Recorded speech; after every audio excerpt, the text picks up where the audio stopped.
Hello বন্ধুরা, চলে আসলাম নতুন আরও একটি ভিডিও নিয়ে। আশা করছি আপনারা সুস্থ আছেন, ভালো আছেন। সকালবেলা ঘুম থেকে উঠে সকালে কাজবাজ সেরে তারপরে এই যে ভাত বসিয়ে দিচ্ছি। আর আজকে হলো বৃহস্পতিবার।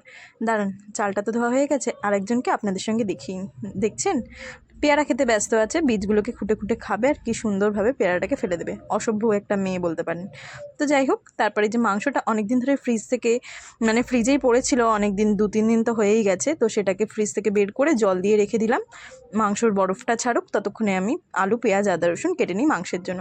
আজকে বৃহস্পতিবার, ঠাকুরের ঘট বসানোর আছে, ঘরের অনেক কাজ আছে। সকালবেলা একবার ঠাকুরকে খেতে দেওয়া হয়ে গেছে। গোপাল যেহেতু ঘরে আছে 3বার খেতে দিতে হয়, সেহেতু সকালে একবার খাওয়া দাওয়া কমপ্লিট হয়ে গেছে গোপালের। একটু দেরি করে ঘট বসলেও খুব একটা অসুবিধা হবে না, কিন্তু যতটা চেষ্টা করবো তাড়াতাড়ি করার। আর এখানে এই যে পেঁয়াজ, আদা, রসুন, না পেঁয়াজটাকে আমি পেস্ট করবো না, ওটাকে ভেজে নিয়েছি। আর আদা, রসুন, টমেটো, কাঁচা লঙ্কাটাকে পেস্ট করে নিয়েছি। মাংসটা করতে হবে 2 কেজি মতো মাংস। আজকে কিছুটা মাংস আনা হয়েছে, আর আগের দিনের 1 কেজি মতো মাংস ছিল।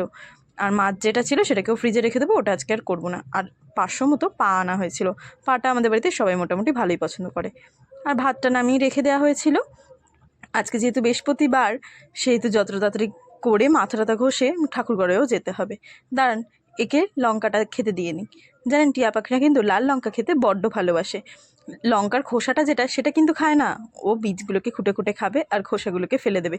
বলুন দেখি। আর এইদিকে ঘরে চলে এসেছে কাঁঠাল। 2টো কাঁঠাল 250 টাকায় বেশ ভালোই পাওয়া গেছে, অনেক বড় বড় হয়েছে।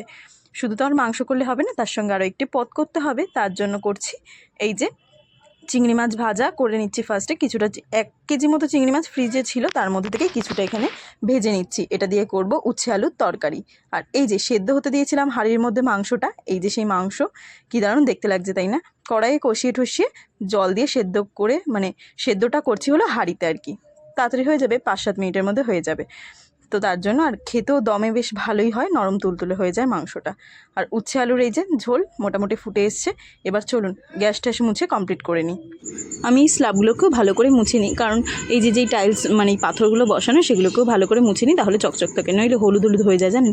তারপর স্নান করে ঠাকুর ঘরে চলে গেলাম, আর ঠাকুর ঘরে ঘট বসিয়ে পুজোটাও সেরে নিলাম। জামা কাপড়টা সকালে ছাড়িয়ে রেখেছিলাম, তার জন্য এখন বেশিক্ষণ লাগবে না পুজো দিতে। জামা কাপড় ছাড়ানো হয়ে গেলেই মেন 1-1.5 ঘন্টা কেটে যায় ওখানেই, তারপর পুজো দিতেই আধা ঘন্টা 1 ঘন্টা মতো লাগে। যাই হোক, পুজো টুজো দেওয়া কমপ্লিট। আজকের মতো ভিডিওটা তাহলে এখানেই শেষ করি। দেখা হবে নতুন একটা ভিডিওতে। আর আপনারা কিন্তু জানাতে ভুলবেন না আমার ঠাকুর ঘরটা আপনাদের কেমন লেগেছে। আর ওই যে দেখছেন গোপুসোনা বসে আছে, কেমন লাগছে বলুন দেখি আমার গোপুসোনাকে। যাই হোক, চলুন টাটা, দেখা হচ্ছে নতুন একটা ভিডিওতে। ততক্ষণের জন্য আপনারা সুস্থ থাকবেন, ভালো থাকবেন।